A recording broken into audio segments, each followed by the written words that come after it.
Okay. Yeah. Perfect.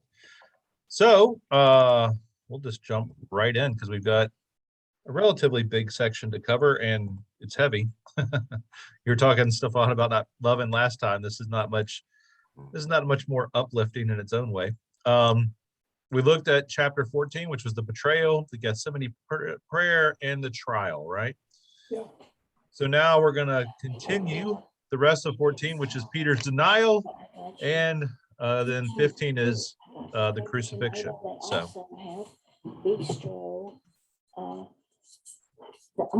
So while Peter was below in the courtyard, one of the servant girls of the high priest came by, and when she saw Peter warming himself, she stared at him and said, "You also were with Jesus, the man from Nazareth."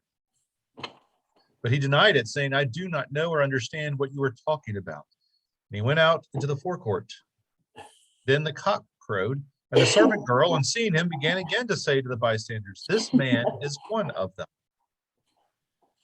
But again, he denied it. Then after a little while, the bystanders again said to Peter, "Certainly you are one of them, for you are a Galilean." But he began to curse, and he swore an oath, "I do not know this man you are talking about." At that moment, the cock crowed for the second time, and Peter remembered that Jesus had said to him, "Before the cock crows twice, you will deny me 3 times." And he broke down and wept. So first, I need to go back for a second. We have a Markan sandwich inclusio here.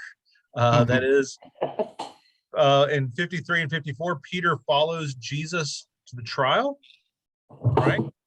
Then Jesus confessed his identity in the last 10 verses that we ended last time with, when he says, Pilate, I mean, not Pilate, but the chief priest asks, "Who are you?" And he said, "I am, are you the Messiah?" And he says, "I am." And so he confesses his identity. Then we come back to this, and Peter denies Jesus' identity, right? So it's that classic Markan sandwich of here's the start of a story, we have a different story to illuminate the difference, and here's the conclusion of the story, right? And again, Mark does not get enough credit.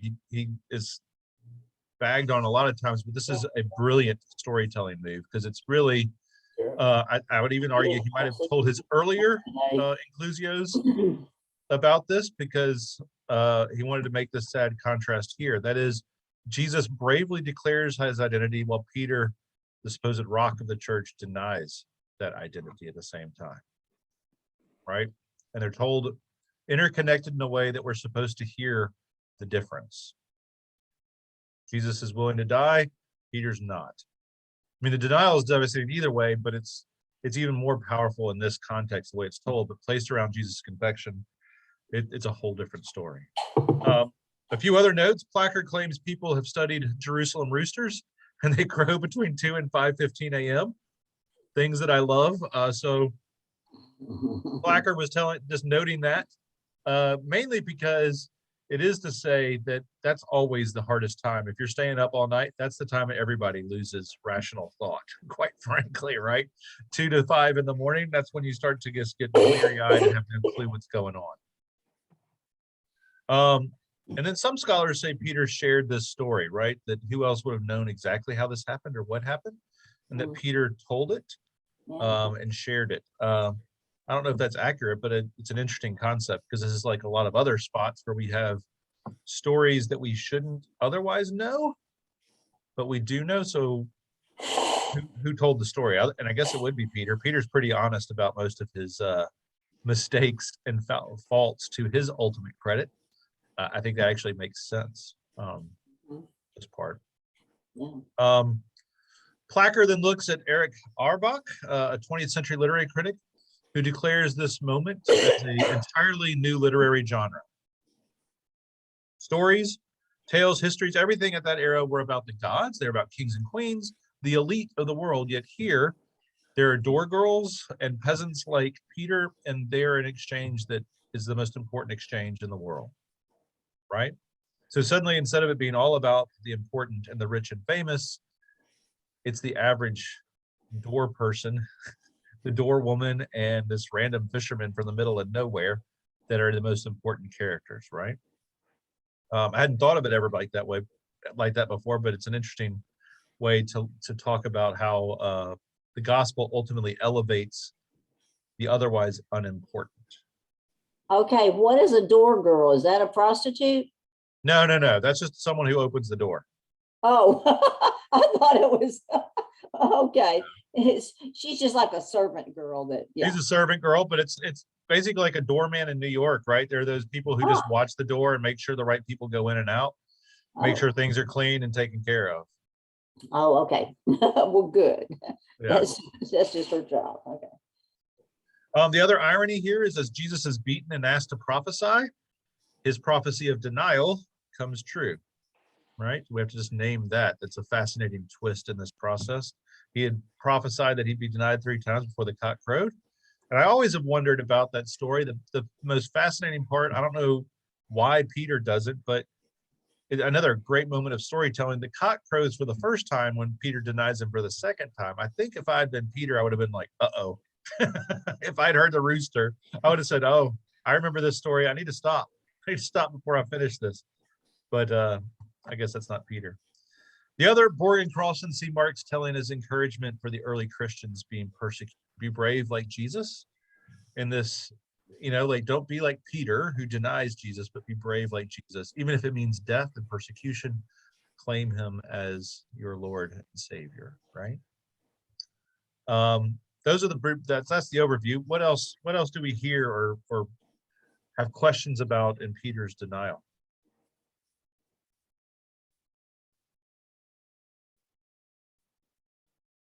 Yeah, I like the footnote in the study Bible that says Peter's third denial is very strong language. I do not know this man had double meanings. As indicated repeatedly throughout the gospel, Peter indeed does not understand who Jesus is and what he is doing. Ouch. Ouch. But yeah, that's true. But yikes. But wasn't it Peter who also identified Jesus as the Messiah earlier on? I mean, it was, right? I mean, yeah. Well, he sort of gets it right, but then he immediately says, I don't want you to die. And then Jesus gets mad at him, right? So there's that partial understanding, but he does get it. He does get it there. Yeah. It's just, yeah, what's the nature of the Messiah? What's the mission? What's the ministry? Yeah. Well, I don't think anybody would want to accept death. Okay. Mm-hmm. As the ultimate answer. I mean, I would have trouble with that. Amen. Yeah, I mean, people say they want to be like it's Perpetua, who's one of the first martyrs, who famously they go to cut her head off and they cut her in the shoulder, and she's like, no, not here, right? She says, sort of, I want to die for my Lord. We'd love to say that we're all like that, but I have a feeling I'd be much more on Peter's spectrum of going like, I don't think I want to die today. Not the second, even if it's about Jesus, it's hard. Yeah.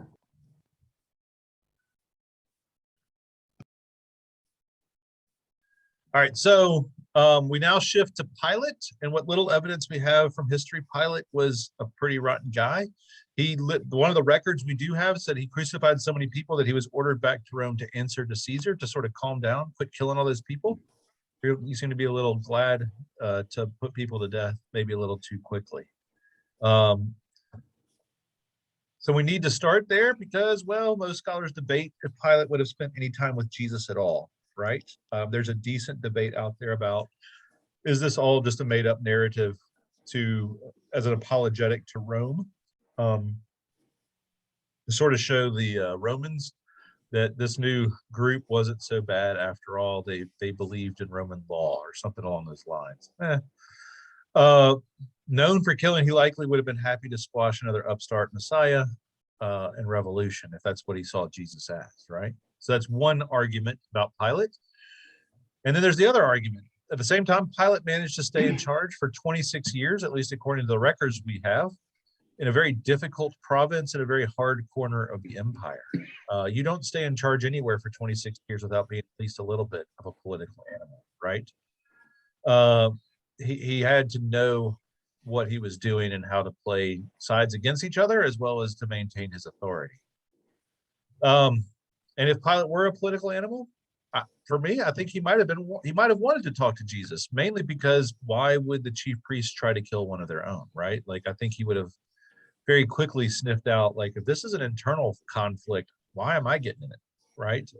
What's the conflict? Can I benefit from playing these two sides off each other?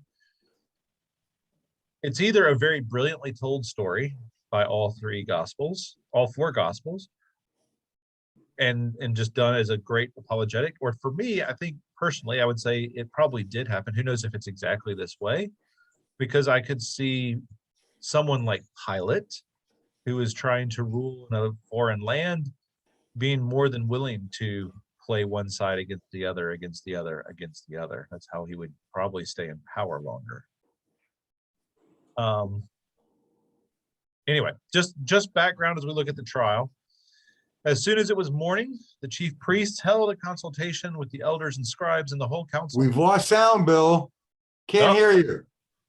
Can't hear me? I can hear him. I can hear him. Now I can. Here. Now I Oh, okay. can. Thank Okay, you. good. No problem. So they bound Jesus, led him away, and handed him over to Pilate. And Pilate asked him, "Are you the king of the Jews?" He answered them, "You say so." The chief priests accused him of many things, and Pilate asked him again, "Have you no answer? See how many charges they bring against you." But Jesus made no further reply, so that Pilate was amazed. Now at the festival, he used to release a prisoner for them, anyone for whom they asked. Now a man called Barabbas was in prison with the rebels who had committed murder during the insurrection. So the crowd came and began to ask Pilate to do for them according to his custom. Then he answered them, "Do you want me to release for you the king of the Jews?" For he realized that it was out of jealousy that the chief priests had handed him over. But the chief priests stirred up the crowd to have him release Barabbas for them instead. And Pilate spoke to them again. "Then what do you wish me to do with the man you call the king of the Jews?" They shouted back, "Crucify him." Pilate asked them, "Why? What evil has he done?" But they shouted all the more, "Crucify him." So Pilate, wishing to satisfy the crowd, released Barabbas for them. And after flogging Jesus, he handed him over to be crucified. All right, so we have a very, very short conversation with Pilate. Basically, Jesus only says, "Well, you say so, right? You say that I am." That's it. That's the totality of the back and forth. It's a far cry from the Gospel of John, where you have an entire chapter of back and forth with Pilate and the Sanhedrin and Jesus and all that kind of stuff, which is where we always have to be careful when we're reading these sections. We want to conflate the gospel stories, but Mark is very clear that there's pretty much one question. Jesus answers, and then that's it. The rest of it is Pilate and everyone else making a decision about Jesus, right? Jesus does not speak again until he is on the cross. For Borg and Crossan, they say this reflects both courage and contempt of the process and everything that's going on in Jesus' part. I don't know if I get contempt out of it, but it's certainly courageous to know that you're going to be put to death and just say, "I'm not going to say anything. It doesn't matter." Resignation, perhaps. I don't know about contempt, but yeah. Anyway, Clackers thought Jesus did not face an individual monster, that is, that Pilate was this particularly horrible person, but a career politician doing what imperial powers think they need to do to keep order. Right? That's his take on the Pilate exchange, that it was not necessarily that Pilate was particularly evil or particularly good, but just he was the guy who made the choices to make sure that order stayed in place, bargaining away all kinds of things along the way. He then quotes Calvin, who said, "Would to God that the world were not filled with so many Pilates," which I thought was a very powerful turn of phrase, to say the least, especially as we look at around our world today. People willing to make the political choice over the right choice, right? The larger concern for all the scholars is the tradition of releasing a prisoner for Passover. I don't know what this I found fascinating. I never even thought about it, but I read 4 different commentaries, and all 4 were very like, oh, this probably didn't happen. Why would they do this? This is probably made up. It's a dumb idea. There's no records of such an event. Most think it's an invented process to reveal the evil of the crowd or the complicitness of the Sanhedrin whipping up the crowd, some variation on that theme, right? And it's in Matthew, not Mark, but in Matthew it says, "Let may his blood be on us and all who follow," right, and all future generations, which definitely would tend to lean towards that, if not a made-up story, certainly a story that has a condemnation aspect for the authorities putting Jesus to death. But I think it makes sense because making it up seems even crazier to me. I don't know why all these gospels would have it unless it did happen. Like, why would you make up something whole cloth like that? But that's just me. What we can say, though, is the crowd wants the release of Barabbas, and Barabbas is not really a name. It really just means in Aramaic, son of the father, right? Bar Abba, Abbas. So, yes, we should probably hear, who do you want, the king of the Jews or the son of the father? Right? I think Mark is playing a certain degree of a language game here and mocking both groups, right? You think you want one, you're getting the other, vice versa, right? Which all goes back to that sort of identity question that Mark has been playing with throughout his gospel, right? If we look at it through that lens, personally, I think that makes the most sense. The scholars didn't necessarily say that. They said it was unclear, but some early texts also report that his name was Jesus Barabbas, right? Maybe to drive home that parallel. That who do you want? Jesus, King of the Jews, or Jesus Barabbas, Jesus, Son of the Father? With a sort of ironic twist, obviously, that you think you want Son of the Father, but you're getting the wrong one, right? Again, this is the reflection I found the most powerful about this is from Borg and Crossan. Both Barabbas and Jesus are revolutionaries. Both defied imperial authority, but the first advocated violent revolution, and the second advocated nonviolence. And by the year 66 AD, the Jerusalem crowd had chosen the way of Barabbas, not the way of Jesus. For Borg and Crossan, they point to the fact that, again, most scholars think that Mark was written around 70 AD in the midst of that revolution. So they hear echoes then of that revolution in the story that Mark is telling, right? That here is a moment where that crowd had chosen violence instead of nonviolence as a way to oppose Rome. And they did it before with Jesus. Now they're going to do it again in that revolution that was contemporary of Mark. So just a couple more things. Pilate does not want to kill Jesus and is willing to risk the release of a known terrorist instead, right? Pilate brings up Barabbas as the other option, trying to see if he can't get Jesus off the hook and maybe create more problems for the chief priests. Instead, he ends up creating problems for himself. This is also, again, like I said earlier, many believe that the Gospels go easy on Pilate in Rome to prevent persecution. It's always said that Pilate hands them over to be crucified.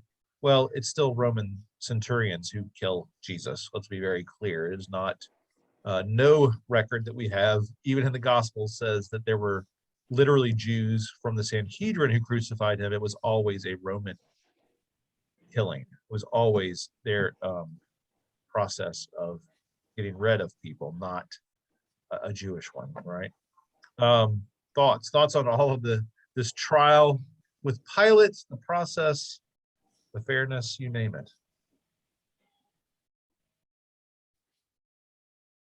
You know, as to Pilate, there's an interesting footnote that says Pilate is portrayed here as an experienced imperial official who understands both that Jesus is politically more dangerous to the Roman order than an anti-imperial assassin, and how to mollify the crowd while manipulating them into a choice.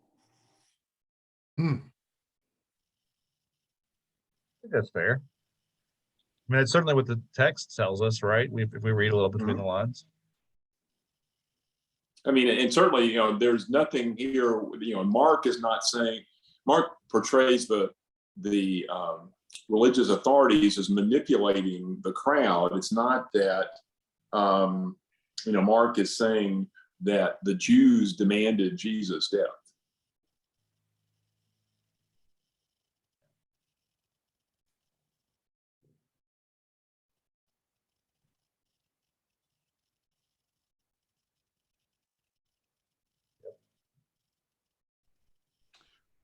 Kind of danger did Jesus pose? Oh, I think if you were to ask Placker, I mean, if for me, I'm not sure that I see it in the same way, but certainly some folks like Borg and Crossan see Jesus as someone who wanted to purify the temple, to reclaim it, which means that the chief priests and the leadership may not have been around because they were collaborating with Rome and were not for the good of the people, right? That would be a Borg and Crossan, or very much see Jesus as this revolutionary in that sense of wanting to purify and cleanse and fix the temple and all of its problems. I think it's probably more along the lines of, you know, anytime the poor folks are rising up and saying they want stuff, the wealthy folks get very anxious, right? That Jesus has this sort of mass of people, the masses are following him. And if he's not for us, he's against us kind of model with other people. Not sure what comes next. Fear.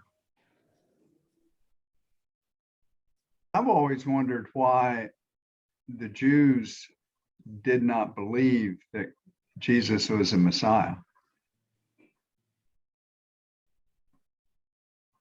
Well, I mean, we have to name a couple of things. First, there are lots of Jews who do.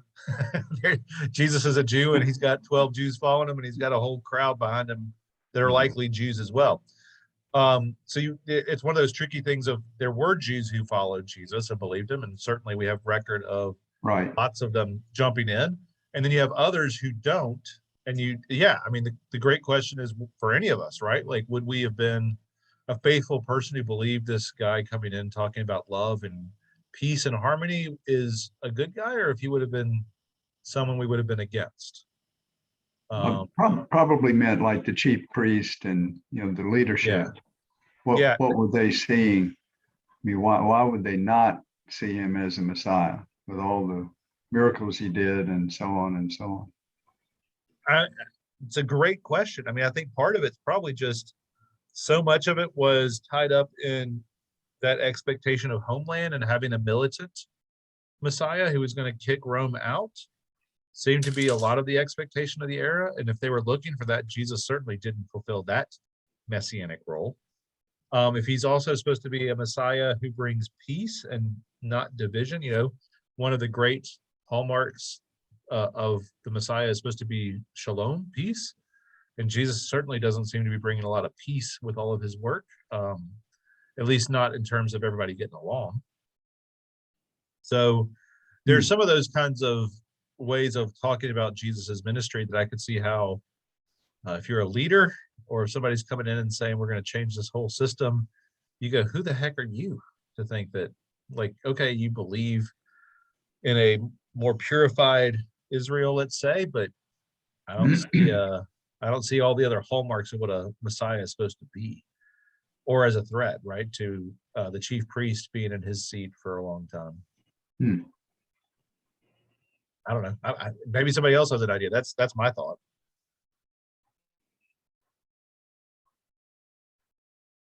It sounds like he just didn't fit the mold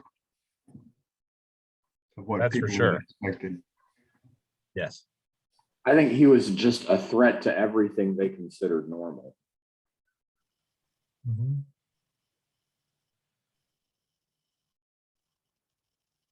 Absolutely. Somebody gets in your way, just kill them. Yeah. That kind of mentality. Yep. Footnotes make the point that the phrase "King of the Jews" is used only by the Romans. That and the word for Jews being the same as Judeans. So Pilate is saying, "Are you the king of the Jews?" He said that's not the terminology that the high priests are using. Later on they were, they're in later on in this chapter, let the Messiah, the King of Israel, come down from the cross now. So King of Israel was sort of the way the Jewish authorities looked at it, the Jerusalem temple cult. But the Romans just saw Galileans, Judeans, they're all the same. And so, are you king of the Jews or Judeans? It was a, and again, and when that's Pilate's terminology, and it's the same terminology, for the inscription that the Romans put for the cross. Yeah.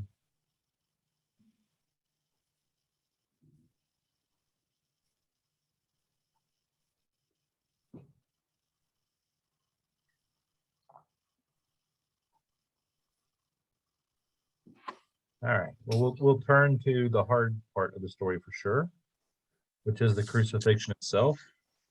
When the soldiers led him into the courtyard of the palace, that is the governor's headquarters, they called together the whole cohort, and they clothed him in a purple cloak, and after twisting some thorns into a crown, they put it on him. They began saluting him, "Hail, King of the Jews!" And they struck his head with a reed, spat upon him, and knelt down in homage to him. After mocking him, they stripped him of the purple cloak and put his own clothes on him, and they led him out to crucify him. They compelled a passerby who was coming in from the country to carry his cross. It was Simon of Cyrene, the father of Alexander and Rufus. Then they brought Jesus to the place called Golgotha, which means the place of a skull. And they offered him wine mixed with myrrh, but he did not take it. And they crucified him and divided his clothes among them, casting lots to decide what each should take. It was 9 o'clock in the morning when they crucified him. The inscription of the charge against him read, "The King of the Jews." And with him they crucified two bandits, one on his right and one on his left. And those who passed by derided him, shaking their heads and saying, "Aha, you who would destroy the temple and build it in 3 days, save yourself, come down from the cross." In the same way, the chief priests, along with the scribes, were also mocking him among themselves, saying, "He saved others, he cannot save himself. Let the Messiah, the King of Israel, come down from the cross now, so that we may see and believe." Those who were crucified with him also taunted him. When it was noon, darkness came over the whole land until 3 p.m. At 3 o'clock, Jesus cried out with a loud voice, "Eloi, Eloi, lama sabachthani," which means, my God, why have you forsaken me?" When some of the bystanders heard it, they said, "Listen, he is calling for Elijah." Someone ran, filled a sponge with sour wine, put it on a stick, and gave it to him to drink, saying, "Wait, let us see whether Elijah will come to take him down." But Jesus gave a loud cry and breathed his last. The curtain of the temple was torn in two from top to bottom. Now when the centurion who stood facing him saw that in this way he breathed his last, he said, "Truly this man was God's son." All right. There were also women looking on from a distance. Among them were Mary Magdalene and Mary, the mother of James the younger and of Joseph, and Salome. These used to follow him and provided for him when he was in Galilee. And there were many other women who had come up with him to Jerusalem. First, we'll just talk about it. Crucifixion was a terrible, terrible death. And it was meant, as Borg and Crossan call it, an act of political imperial terrorism. That is, Rome wanted to make an example of insurrectionists. If you opposed Rome, you were crucified. If you were a wealthy enough person and opposed Rome, you were allowed to kill yourself at your home. and be quietly buried off on the side. But if you were a true insurrectionist, they wanted to make you an example. It was humiliating, it was painful, it was slow, and there was often nothing left to bury. Because they just left you on the cross. Criminals only carried the cross beam. The vertical beams were typically in the same place. They call it Golgotha. It was likely where they crucified everybody, and there were probably dozens, if not even hundreds, of vertical beams with bodies in various states of decomposition on them. It was always near. We have lots of records about this, not necessarily about exactly how they crucified, but there are many records about how Rome would have always near the entrance to a city. As you come in on that road, there would be a place where you could see where people had been crucified. As a, again, very public reminder, if you oppose us, this is what happens to you. They crucified people low, like 1 to 2 feet off the ground, to let dogs and animals eat at the body and to pull things down. You know, we have, from thanks to movies, these ideas of somebody being lifted up way very high on the cross and all that kind of stuff. That is the exact opposite. They would always put people low, and they didn't want to have to really mess with it or work too particularly hard, I guess, to get people up there. So it was always a low process. And the criminals here only taunt Jesus. They are not like in the Gospel of Luke, where one says, "Oh, he's innocent and you shouldn't bother him and you'll be with me in paradise." No, no, no. Now, that was Jesus- going to be my question, because that was always such a big deal to me, that the It's a- one asked for forgiveness. Right. That's in Luke, but it's not in Mark. There's no criminal that is in the midst of it. But they're sort of listed as criminals or those condemned with him. But the word can also be translated as freedom fighters or terrorists, those who rebel against Rome, right? So Jesus is buried, not just with criminals, I mean, not buried, excuse me, not just crucified with quote criminals, but really crucified with other insurrectionists, right? With those who opposed Rome, which would be the natural course for crucifixion. That's for people who oppose Rome, so he would be crucified with other people opposing Rome. Okay. Another couple of points. Darkness obviously has meaning. It's not just that there was no light, but it's also that evil likely reigned. Mark does not have a Jesus who suffers in this death. He doesn't dwell on it. He doesn't focus on him bleeding or dying. He basically gives the facts, right? Jesus is weak. He can't carry the beam, and he dies in 6 hours, which would be very short. There are lots of folks that would last for days, they would say, about people being on the cross for days and days on end, suffering and slowly dying. So it's not a death in this case that's particularly unlike what Mel Gibson did in his movie, where it's as bloody and brutal and horrible as possible. It was bloody and brutal, but maybe the focus for Mark, at least, is not on Jesus has to suffer. Then there's that quick line, the curtain was torn in two, right? Likely a reference to the curtain of the Holy of Holies. That's the place in the temple that belonged only to God. It separated the Holy of Holies from the rest of the temple. God literally lived there. Even the high priest of the faith could only go in once a year, and they would tie a rope around his waist. So if God struck him down, they could just pull him out without any other clergy having to go into the Holy of Holies, right? I mean, it was that sacred a space. It was literally thought to be the place of God. And if it's torn in two, what does that mean, right? Well, God is revealed. Jesus opens the way to God, or this is proof that now we see Jesus, we see God in the person of Jesus. Most likely that's what it's about. Two quotes from Placker very quickly. No human being now in the midst of suffering, pain, loneliness, abandonment can say that God does not understand. But that's the power of this day. He quotes a good deal of, Placker quotes several scholars, but basically notes that it's easy to think then about the other, that if Jesus had proved his power by coming off the cross and blowing everybody up and establishing a wonderful kingdom in Jerusalem, then we would see that God is all about power and destruction, not being the true power of God then is that he blesses and sanctifies pain and suffering and abandonment and loneliness and learns what all of that is by walking this path. And that's what it is to truly understand and love God.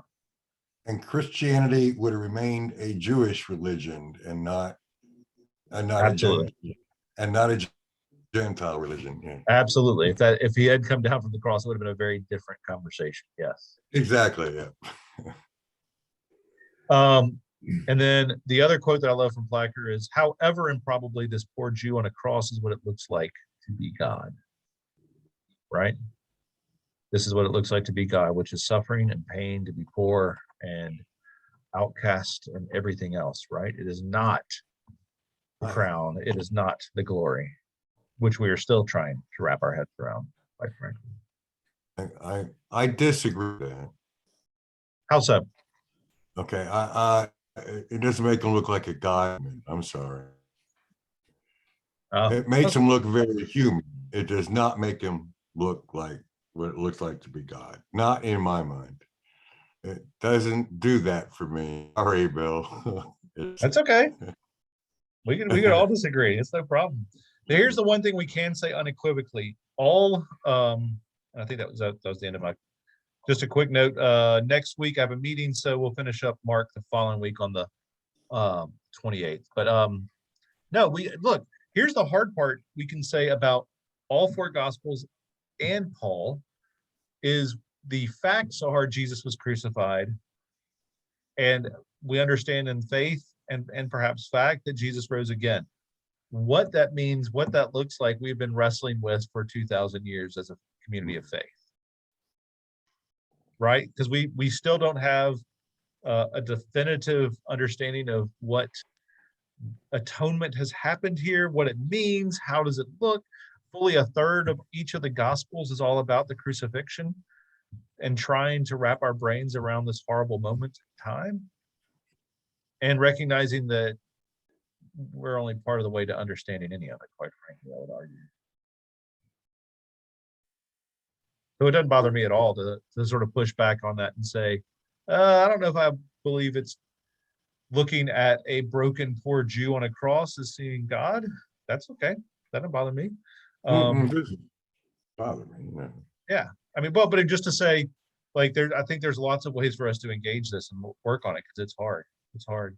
The other thing I didn't put in there we need to name is that the women are the ones that are actually named, right? The men fail completely in every way, shape, or form throughout the gospel as Jesus's disciples, but it is the women that are at the foot of the cross. It is the women that provided out of their means and supported Jesus. It is the women who go that final mile and are given this sort of interesting coda, right? Of just, and they were there, who had followed him along the way. They had been faithful the whole time, but don't get celebrated until that last moment. Truly the moment of horror, but that last moment is when the women are actually raised up to be, well, this is what true discipleship looks like. All right. All that said, what do we think? I mean, we're on Monday, Thursday. Like I said, I didn't plan this, but it worked out to be in the space. So yeah, which isn't so bad. I'm just going to say, well, I'll be there tomorrow. Well, I will be there. The Good Friday service is not my favorite service. A hard one. It's a very different feeling in Mark than in Luke or John. As we were reading and we're about Jesus being mocked by passersby, spit upon, by soldiers, just totally abandoned and outcast. And I was thinking about the attitude of these people who are essentially piling on. I mean, here's a guy who's near death, who's being tortured and killed, and people are piling on to his misery. It reminded me, we just finished a book in EFM called The Church Cracked Open, which talks about sort of the essential sin of self-centrism for people and groups. And I thought, well, that's exactly what's going on here. I mean, with these people they want to be part of the empire. You know, they want to say, you know, worthless scum, you know, you know, dying on the cross. I want to be part of the empire. I want to be, you know, on top, even if I'm just a passerby on the road or a common soldier. And you know, so you know, we've got the challenge to you know, to break through, you know, that view and understand, you know, the liberation, you know, that's involved, you know, through Jesus.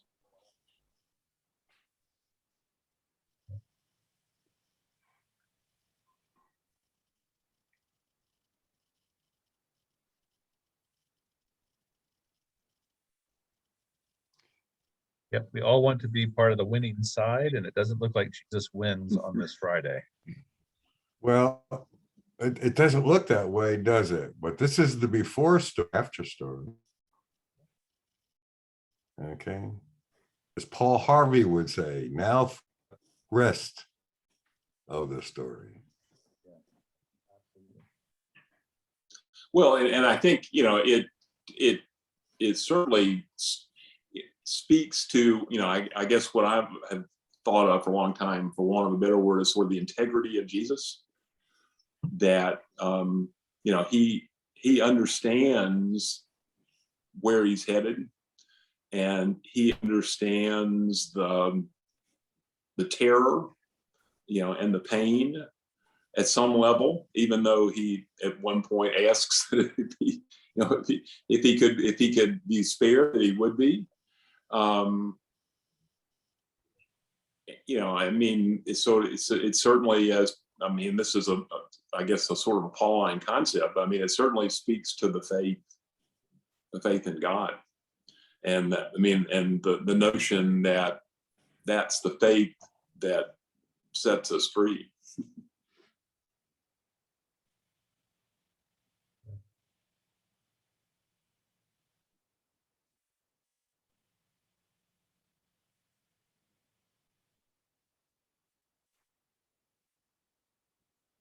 It is all in there, and it's also then that, but it's hard to walk and watch and see all of it too. That's the part about all of this, that people want to just get to Easter and say hooray. Well, and I think the later gospel writers want to tone it down a little bit. Mm-hmm. Yeah, Mark doesn't linger about the violence, but he definitely doesn't give the happy, easy answer either. Trey did a great job in his sermon at the 6 o'clock last night of reminding us that the people that were going through this and watching all of this and complicit in all of this in whatever way they were, didn't know the end of the story like we do. Yeah, very true. Right. Or I would say it was a thinker. Yeah, it was a good thinker. It sounds like it. Yeah, I would probably tweak it just enough to say, or they knew how the story would end, which was Rome wins, was what they thought would be the end. What they thought, yeah. Right.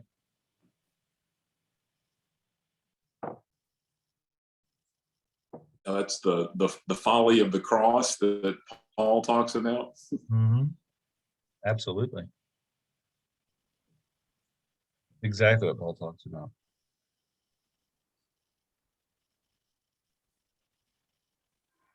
Thanks for depressing me. Now I have to wait till Saturday night. I appreciate that, guys. Well, again, this is not the easy part of the story, to be sure. I understand. But it's also, I mean, for me at least, partly I was gonna say, Go ahead, Lynn. I was gonna say, we're getting ready for the story of how the people, the women, run from the tomb in some sense of terror and amazement and joy that's indescribable. And it's like, this really sets it up. This is what they've been through.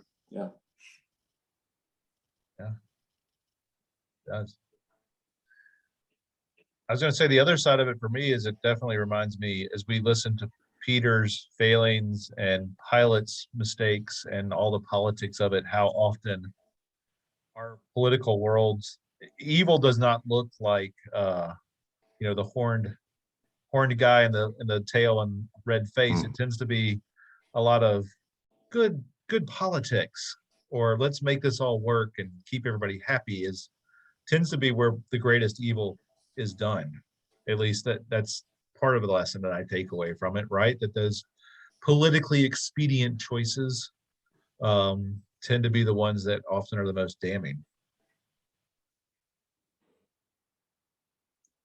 Yeah, I remember years ago there was a TV show on, that was a special on Jesus of Nazareth, and when they had the scene where the devil takes Jesus up to the top of the temple, the devil is dressed in this Armani suit or whatever.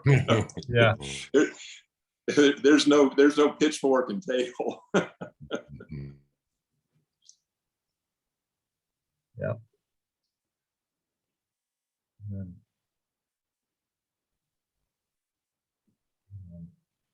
Well, all right, my friends. Well, yeah, we've got service tonight at 6. We got service tomorrow at noon that we'll hear these stories again. Tonight's Luke. Tomorrow is the Gospel of John. So we'll hear different versions of these same tales, which are always interesting to hear.